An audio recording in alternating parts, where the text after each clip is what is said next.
തമിഴ്നാട്ടിലെ രാഷ്ട്രീയമാണ് ശരിക്കും പറഞ്ഞാൽ അവിടുത്തെ കൾച്ചറിനെ നശിപ്പിച്ചുകൊണ്ടിരിക്കുന്നത്. അവർക്കൊരാളെ ഇഷ്ടപ്പെടുകയാണെന്ന് വെച്ച് കഴിഞ്ഞാൽ പൂർണ്ണമായിട്ടും ഇഷ്ടം.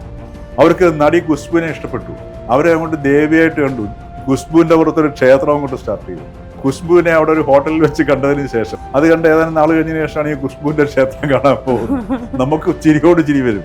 ഈ വിജയ് തൃഷയുമായിട്ട് അടുപ്പമാണെങ്കിൽ അവരൊന്നിച്ച് ജീവിച്ചോട്ടെ എന്ന് പറഞ്ഞു. പക്ഷേ സംഗീതയ്ക്കത് അംഗീകരിക്കാൻ കഴിയുന്നില്ല. രഹസ്യമായിട്ടോ ഒക്കെ ആണെങ്കിൽ ഈ സംഗതിയൊക്കെ ഇഷ്ടംപോലെ നടന്മാര് കൊണ്ടുപോകുന്നുണ്ട്.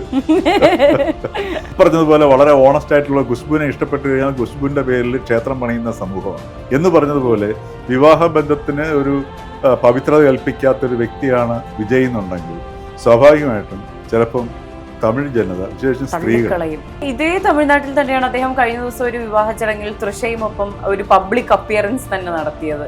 അതെനിക്ക് തോന്നുന്നത് ഏതെങ്കിലും PR ഏജൻസികൾ അഡ്വൈസ് ചെയ്തിട്ടുണ്ടാവും. തമിഴ്നാട്ടിലെ രാഷ്ട്രീയമാണ് ശരിക്കും പറഞ്ഞാൽ അവിടുത്തെ കൾച്ചറിനെ നശിപ്പിച്ചുകൊണ്ടിരിക്കുന്നത്. ആത്മാഭിമാനം, സെൽഫ് റെസ്പെക്ട് മൂവ്മെന്റ് തുടങ്ങിയ ഒരു സംസ്ഥാനമാണ്. ഒടുവിൽ ജയലളിതയ്ക്ക് വേണ്ടി മണ്ണെണ്ണ ഒഴിച്ച് പരസ്യമായിട്ട് ആത്മാഹുതി ചെയ്യുന്നൊരവസ്ഥയിലേക്ക് എത്തി. പിന്നെ ഈ തമിഴ് ജനത എന്ന് പറഞ്ഞാൽ ഭയങ്കരമായിട്ട് ഓണസ്റ്റ് ആയിട്ടുള്ള ജനമാണ്. നമ്മുടെ മലയാളീസിനടക്കമുള്ള കാപട്യങ്ങളൊക്കെ കുറവാണ്. അവർക്കൊരാളെ ഇഷ്ടപ്പെടുകയാണെന്ന് വെച്ച് കഴിഞ്ഞാൽ പൂർണ്ണമായിട്ടും ഇഷ്ടപ്പെടും. അവർക്ക് നടി ഖുശ്ബുവിനെ ഇഷ്ടപ്പെട്ടു, അവരെ അങ്ങോട്ട് ദേവിയായിട്ട് കണ്ടു. ഖുശ്ബുവിൻ്റെ പുറത്തൊരു ക്ഷേത്രം അങ്ങോട്ട് സ്റ്റാർട്ട് ചെയ്തു. അവിടെ ക്ഷേത്രം ഞാൻ പോയിട്ടുണ്ട്. അവിടെ യഥാർത്ഥ ക്ഷേത്രം പോലെയാണ്. ഞാൻ ഒരിക്കൽ ഖുശ്ബുവിനെ അവിടെ ഒരു ഹോട്ടലിൽ വെച്ച് കണ്ടതിന് ശേഷം, ഞാൻ യാദൃച്ഛികമായിട്ട് കണ്ടതാണ് ലിഫ്റ്റിൽ വെച്ചിട്ട്. അത് കണ്ട് ഏതാനും നാൾ കഴിഞ്ഞതിന് ശേഷമാണ് ഈ ഖുശ്ബുവിൻ്റെ ക്ഷേത്രം കാണാൻ പോകുന്നത്. നമുക്ക് ചിരിയോട് ചിരി വരും. പക്ഷെ അവരെ സംബന്ധിച്ചിട്ട് വളരെ പവിത്രമായ ക്ഷേത്രമാണ്. അപ്പം ഈ രീതിയിലാണ്. അതോടൊപ്പം തന്നെ ഇപ്പോൾ DMK എടുത്ത് നോക്കിക്കഴിഞ്ഞാൽ, പണ്ടൊക്കെ DMKയുടെ പ്രവർത്തനം എന്ന് പറഞ്ഞാൽ ആദ്യം ഒരു പ്രകടനത്തിന് വന്നിട്ട് ഒരു പ്രതിമ എടുത്തിട്ട് ഉടയ്ക്കുക എന്നുള്ളതാണ്, വിഗ്രഹഭഞ്ജനം. അപ്പം ഇങ്ങനെ കൾച്ചറിനെ ആശയക്കുഴപ്പത്തിലേക്കും ആക്കി ഒരു വല്ലാത്ത അവസ്ഥയിലേക്ക് മാറി. അതേ സമയത്ത് ഇതൊക്കെ കൾച്ചറിന്റെ ഭാഗം എന്ന് പറയുന്നത് ഒരു വിഡ്ഢിത്തം എന്ന് പറയുന്നത്. അതാണ് പറഞ്ഞത്. അങ്ങനെയാണ് കൾച്ചറിനെ നശിപ്പിക്കുന്നത്.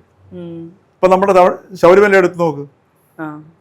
ഈ ശബരിമലയിൽ വന്ന് വീഴുന്ന ഈ വലിയ കെട്ടുകളില്ലേ, പണക്കെട്ടുകൾ, ആ കെട്ടുകൾ എന്ന് പറഞ്ഞു കഴിഞ്ഞാൽ ഇപ്പൊ ഉദാഹരണത്തിന് അവിടെയുള്ള ചില കടകൾ എഴുതി വെച്ചിട്ടുണ്ട് പാർട്ണർഷിപ്പാണ്, വലിയ കടകളൊക്കെയാണ്. ആ പാർട്ണർഷിപ്പിനകത്ത് മുരുകേശൻ, നടേശൻ, പിന്നെ അടുത്ത മൂന്നാമത്തെ പാർട്ണർ ശബരിമല അയ്യപ്പൻ. വർഷം തോറും ഒരു ലാഭം വീതിക്കുന്നു. ഒരു വിഹിതം അയ്യപ്പനുള്ളത്. ആ അയ്യപ്പനുള്ള വിഹിതം കൊണ്ടാണ് ഇവിടെ തട്ടുന്നത്. മനസ്സിലായി? നമ്മൾ അടിച്ചു മാറ്റുന്ന സാധനമില്ലേ. അപ്പൊ ഈ രീതിയിലുള്ള ഒരു കൾച്ചറൽ പ്രത്യേകത തമിഴ്നാട്ടിലുണ്ട്. അതോടൊപ്പം തന്നെ തമിഴ്നാട്ടിന്റെ ഒരു വലിയ സംഗതിയാണ് മഞ്ഞൾ ചരട്. അതായത് മഞ്ഞൾ ചരട് എന്ന് വെച്ചപ്പോൾ ഭാഗ്യരാജിന്റെ ഒരു സിനിമ തന്നെ ഉണ്ട്, അതിനെ ബേസ് ചെയ്ത് ഉർവശിയൊക്കെ അഭിനയിച്ചത്. ആ സമയത്ത് ഒരു മഞ്ഞൾ ചരട്, ഒരു ഭർത്താവ് ഭാര്യയുടെ ഉള്ളിൽ കഴുത്തിലൊരു മഞ്ഞൾ ചരട് കിട്ടിക്കഴിഞ്ഞാൽ പിന്നെ അത് പവിത്രമാണ്. മഞ്ഞൾ ചരട് എന്നാണ് നമ്മൾ മലയാളത്തിൽ പറയുന്നത്. അപ്പൊ ഇത് കെട്ടിക്കഴിഞ്ഞാൽ പിന്നെ അത് ബ്രേക്ക് ചെയ്യാൻ പാടില്ല. അപ്പൊ അതിനുവേണ്ടി എന്ത് ത്യാഗവും അവർ സഹിക്കും. ഇപ്പൊ പഴയ സിനിമകളിലൊക്കെ എടുത്ത്, തമിഴ് സിനിമയൊക്കെ എടുത്ത് നോക്കിയാൽ മതി, ആരെങ്കിലും മഞ്ഞൾ ചരടിൽ ഒന്ന് ടച്ച് ചെയ്ത് കഴിഞ്ഞാൽ പിന്നെ സംഘടനയാണ്. അപ്പൊ അത്തരത്തിൽ ഉള്ള ഒരു സംഗതിയാണ്. അപ്പൊ ഇത്തരത്തിലുള്ള ഈ ഭാര്യാഭർത്തൃ ബന്ധത്തിനൊക്കെ ഈ ഒരു രീതിയിലൊക്കെ ഡയമെൻഷനും ഭയങ്കര ഡെപ്തോടു കൂടി ഒരു കൾച്ചറുള്ള സ്ഥലമാണ് അത്. ഇപ്പം ക്രിസ്ത്യാനികളായിക്കോട്ടെ ഹിന്ദുസ് ആയിക്കോട്ടെ. അപ്പോൾ ഇതിനടുത്ത് തമിഴ്നാട്ടിലെ ക്രിസ്ത്യാനികളുടെ ജീവിത രീതി നോക്കുക, നമ്മുടെ കേരളത്തിലെ ക്രിസ്ത്യാനികളുടെ ജീവിത രീതി അല്ല അവിടുത്തെ.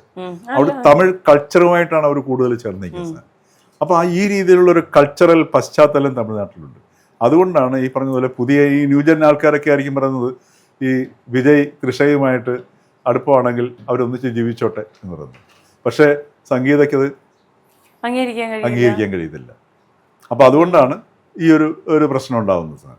അപ്പോൾ ഇത് പറഞ്ഞതുപോലെ രഹസ്യമായിട്ടോ ഒക്കെ ആണെങ്കിൽ ഈ സംഗതിയൊക്കെ ഇഷ്ടംപോലെ നടന്മാര് കൊണ്ടുപോകുന്നുണ്ട്.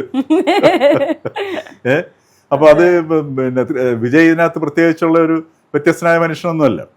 പക്ഷെ ഇവിടെ ഇപ്പം പ്രശ്നം എന്താണെന്ന് വെച്ച് കഴിഞ്ഞാൽ വിജയുടെ രാഷ്ട്രീയ സാധ്യത ഇത് എത്രമാത്രം ബാധിക്കുന്നുണ്ട്. ഈ പറഞ്ഞതുപോലെ വളരെ ഓണസ്റ്റ് ആയിട്ടുള്ള ഖുശ്ബുവിനെ ഇഷ്ടപ്പെട്ടു കഴിഞ്ഞാൽ ഖുശ്ബുവിൻ്റെ പേരിൽ ക്ഷേത്രം പണിയുന്ന സമൂഹമാണ് എന്ന് പറഞ്ഞതുപോലെ വിവാഹ ബന്ധത്തിന് ഒരു പവിത്രത കൽപ്പിക്കാത്തൊരു വ്യക്തിയാണ് വിജയ് എന്നുണ്ടെങ്കിൽ സ്വാഭാവികമായിട്ടും ചിലപ്പം തമിഴ് ജനത വിശേഷിച്ചും സ്ത്രീകൾ ഈ പറഞ്ഞതുപോലെ ആവേശം എത്രമാത്രം കാണിക്കുന്നുള്ളത് കണ്ടറിയാൻ പറ്റത്തില്ല. അത് വിജയുടെ രാഷ്ട്രീയത്തെ പോലും നിർണ്ണയിക്കുന്ന ഒരു ഒരു ലെവലിലേക്ക് ഇത് പോകും. അതെ, പക്ഷേ ഇതേ തമിഴ്നാട്ടിൽ തന്നെയാണ് അദ്ദേഹം കഴിഞ്ഞ ദിവസം ഒരു വിവാഹ ചടങ്ങിൽ തൃഷയും ഒപ്പം ഒരു പബ്ലിക് അപ്പിയറൻസ് തന്നെ നടത്തിയത്. അപ്പൊ അദ്ദേഹത്തിന് ഇതിനെപ്പറ്റി ഒരു ധാരണ ഉണ്ടാവില്ലേ, തമിഴ്നാട്ടിലെ ജനത എന്നെ തള്ളിക്കളയാൻ സാധ്യതയുണ്ടെന്ന്? അതെനിക്ക് തോന്നുന്നത് ഏതെങ്കിലും PR ഏജൻസികൾ അഡ്വൈസ് ചെയ്തിട്ടുണ്ടാവും. കാര്യം രണ്ടായാലും ഇത് പുറത്തു വന്നു, സംഗീതയുമായിട്ടുള്ള പിന്നെ വേർപിരിയൽ, അതല്ലെങ്കിൽ അവർ തമ്മിലുള്ള ബന്ധം വഷളായിട്ടുള്ളത് പുറത്തു വന്നു. അപ്പോൾ പുറത്തു വന്നപ്പോഴത്തേക്ക് തൃഷ എന്നുള്ള സംഗതി, തൃഷയും ഈ പറഞ്ഞ പോലെ അവിടുത്തെ ഒരു സൂപ്പർ സ്റ്റാർ നടിയല്ലേ, അപ്പൊ തൃഷയും കൂടെ വന്നു കഴിഞ്ഞാൽ സ്വാഭാവികമായിട്ട് തൃഷയ്ക്കുള്ള ഫാൻസ് ഉണ്ട്, അപ്പൊ കമ്പൈൻഡ് ആയിട്ട് വരും. അപ്പൊ അത് അങ്ങനെയാണെങ്കിൽ അവർ ഒന്നിച്ച് ജീവിച്ചോട്ടെ എന്നുള്ളൊരു പൊതു അഭിപ്രായം ഉണ്ടാക്കിയിട്ട്, അപ്പൊ ഇതിന്റെയൊക്കെ പിന്നിലും ഈ പറഞ്ഞതുപോലെ ഈ പൊതു അഭിപ്രായം രൂപീകരിക്കുന്നതിന്റെ പിന്നിലുമൊക്കെ കോടിക്കണക്കിന് രൂപ വാങ്ങി പ്രവർത്തിക്കുന്ന PR ഏജൻസികളൊക്കെ ഉണ്ടാവും. അപ്പൊ അങ്ങനെ ഒരു പബ്ലിക് ഒപ്പീനിയൻ ക്രിയേറ്റ് ചെയ്യുന്നു, അതനുസരിച്ച് അങ്ങനെ ചിന്ത വരുന്നു, സംഗീതം മാറുന്നു, തൃഷയും വിജയും കൂടെ ഒരു കോമ്പിനേഷൻ എങ്ങനെ കൂടുതൽ ഗംഭീരമാക്കി മാറ്റാം എന്നുള്ള ചിന്തയിലേക്ക് വരുന്നു. അപ്പോൾ അതൊക്കെ നമുക്ക് കണ്ടറിയേണ്ടി വരും. എങ്ങനെയാണ് തമിഴിലെ ചിലപ്പോൾ യുവജനത ചിലപ്പോൾ വളരെ ആവേശപൂർവ്വം എടുത്തിരിക്കും, പക്ഷേ പ്രായമായവൻ ഈ പറഞ്ഞതുപോലെ ഈ മഞ്ചൽ ചരട് അല്ലേ, അപ്പോൾ അതിന് പ്രാധാന്യം കൊടുക്കുന്ന വ്യക്തികളൊക്കെ ആണെങ്കിൽ അതിനെങ്ങനെ കാണും എന്നൊക്കെ ഉള്ളത് നമുക്ക് ഇനി ഒരു ഇലക്ഷൻ കഴിയുമ്പോഴേ നമുക്കത് അറിയാൻ പറ്റത്തുള്ളൂ. അതെ, അപ്പോൾ സാർ നേരത്തെ മെൻഷൻ ചെയ്തിരുന്നു ഒരു കാര്യം നമ്മൾ വീണ്ടും വീണ്ടും കേട്ട് അത് വീണ്ടും വീണ്ടും ഡീൽ ചെയ്ത് വരുമ്പോൾ നമ്മൾ അതിനോട് അഡാപ്റ്റ് ആകും എന്നുള്ള തരത്തിൽ. അപ്പോൾ ഒരു എക്സ്ട്രാ മാരിറ്റൽ അഫെയർ ആണെങ്കിലും അല്ലെങ്കിൽ നമുക്കിപ്പോൾ അംഗീകരിക്കാൻ പറ്റാത്ത എന്തൊരു കാര്യവും ആയിക്കോട്ടെ, അതിങ്ങനെ കേട്ട് കേട്ട് പഴകുന്തോറും നമ്മളത് അഡാപ്റ്റ് ചെയ്യാനുള്ള ടെൻഡൻസി കൂടുകയാണോ ചെയ്യുന്നത്? സംശയമില്ലല്ലോ. ഇപ്പൊ ഇന്നത്തെ ഒരു സാഹചര്യത്തിൽ ഒരാൾ എക്സ്ട്രാ മാരിറ്റൽ അഫെയർസ് ഒരാൾക്കുണ്ടാകുന്നത് എനിക്ക് അംഗീകരിക്കാൻ കഴിയുമായിരിക്കും, പക്ഷെ എനിക്കത് ഉണ്ടാകുന്നത് എനിക്ക് അംഗീകരിക്കാൻ കഴിയില്ല. പക്ഷെ ത്രൂ ഔട്ട് ദിസ് ഇയർ ഒരു 5 വർഷം ഞാനിങ്ങനെ ഇതിങ്ങനെ കേട്ട് ഈ ഒരു സാഹചര്യത്തിൽ മുന്നോട്ട് പോവുകയാണെങ്കിൽ എനിക്കും അത് അക്സെപ്റ്റ് ചെയ്യാൻ പറ്റും എന്നുള്ളതാണോ? തീർച്ചയായിട്ടും പറ്റും.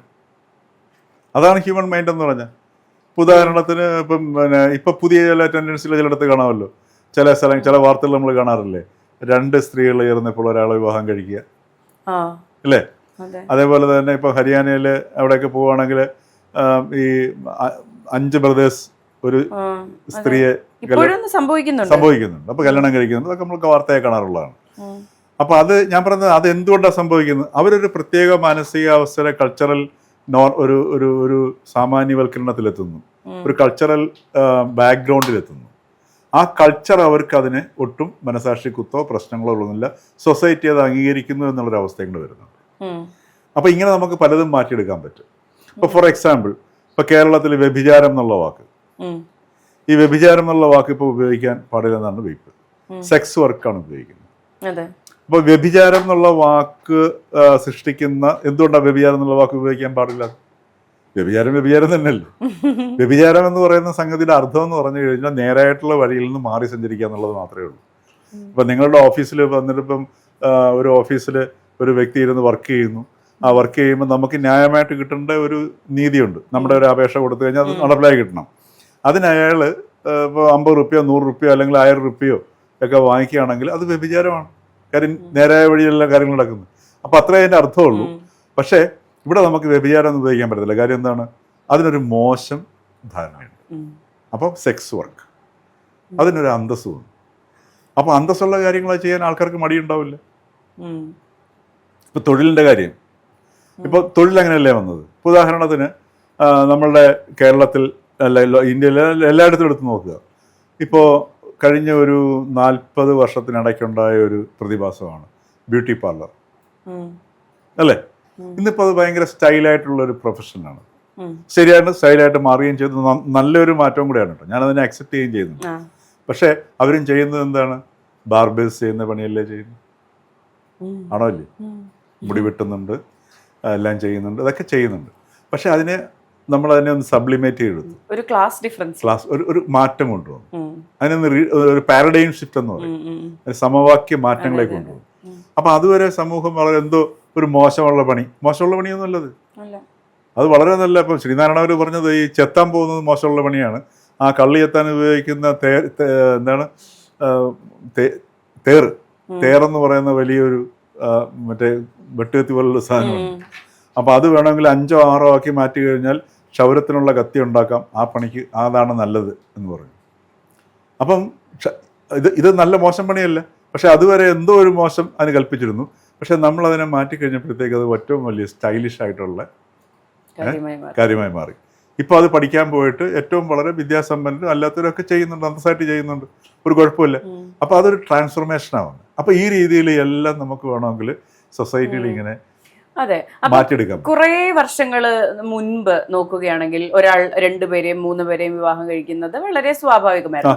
അവിടെ നിന്ന് ഈ ഷിഫ്റ്റ് ഉണ്ടാക്കിയാണ് ഈ പറഞ്ഞ ഒരു മോണോഗ്യാമിയിലേക്ക് നമ്മുടെ സമൂഹത്തെ എല്ലാവരും കൂടി എത്തിച്ചത്. ഇവിടെ നിന്ന് തിരിച്ചു പോകുന്നതും അതിലേക്കാണോ? ഇപ്പൊ തിരിച്ചു പോകുന്നതിനുള്ള പ്രശ്നം എന്ന് വെച്ച് കഴിഞ്ഞാൽ അതിനൊരു വ്യവസ്ഥ ഉണ്ടായിരുന്നു. അപ്പൊ വെങ്കലം സിനിമ കണ്ടിട്ടുണ്ടോ? ഇല്ല. നല്ല ബ്യൂട്ടിഫുൾ മൂവിയാണ്, ഭരതന്റെ. അതിനകത്ത് നല്ല മനോഹരമായ പാട്ടുകൊണ്ട് ഉർവശി, മരിച്ചുപോയ മുരളി, മനോജ് കെ ജയൻ, ഉർവശി, KPS ലളിത, അതേപോലെ മാള രവീന്ദ്രൻ, ഇവരൊക്കെ അഭിനയിച്ച ഗംഭീര മൂവിയായിട്ട് കണ്ടോളൂ. നല്ല P. ഭാസ്കരൻ മാഷിന്റെ അതിമനോഹരമായ പാട്ടുകളും ഒക്കെ ഉള്ളൊരു സംഗതിയാണ്. ബ്യൂട്ടിഫുള്ളി ടേക്കാണ്. ഭരതന്റെ ഏറ്റവും നല്ല ഒരു എന്താ പറയുക അവസാന കാലങ്ങളിൽ നല്ലൊരു ചിത്രമായിരുന്നു വെങ്കലം. അതിനകത്ത് ഇതാണ് ഈ പിന്നെ മുരളിയും മനോജ് കെ ജയനും ചേട്ടൻ അനിയനുമാണ്.